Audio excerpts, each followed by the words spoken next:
পুরীতে যে এত ভালো ভালো সিলভার জুয়েলারি পাওয়া যায় আমি তো জানতামই না, এই ফার্স্ট টাইম গিয়ে জানলাম। তোমরা কি কেউ কখনো পারচেস করেছো? কমেন্ট করে কিন্তু জানিও। আর যেতে যেতে এই সুইট কর্নের দিদিটাকেও খুঁজে পেয়েছে, নিয়ে নিয়েছে একটা সুইট কর্ন। পেটে এক ফোঁটাও জায়গা নেই, তবুও কিনে ফেলেছে, মানে দেখে লোভ সামলাতে পারেনি। আর গিয়ে সাডেনলি দেখছি ধজ্জা পাল্টানো হচ্ছে, মানে আমরা উইদাউট প্ল্যানিং এ এসেছি, এসে দেখছি ধজ্জা পাল্টানো হচ্ছে। আর আমি তো পুরো ইমোশনাল হয়ে পড়েছিলাম। তোমরা আমাকে একজন কমেন্ট করে বলেছো যে আমি নাকি নাটক করছিলাম। তোমাদেরকে আমি কি করে বোঝাই যে আমি এই দিনটার জন্য কত দিন অপেক্ষা করেছি।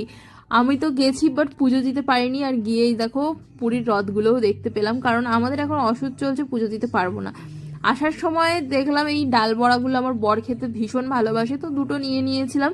5 টাকা করে বিক্রি হচ্ছিল, খেতে বেশ ভালো। তোমরা কে কে পছন্দ করো? আচ্ছা, বড় ব্লগ নামের নিচে লিংক দিয়ে দিলাম, দেখে নিও। আর পুরীতে তো গাঙ্গুরাম সুইটসের প্রচুর খাজার দোকান।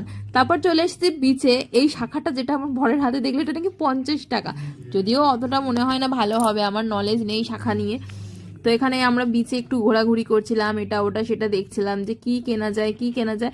তারপর এত গরম লাগছিল আর বৃষ্টিও শুরু হয়ে গেছিল, চলে গেছিলাম রুমে, চেঞ্জ করে এসেছি।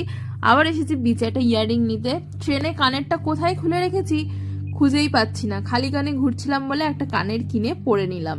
আর ডিনারে নিয়েছিলাম আমরা বাটার নান।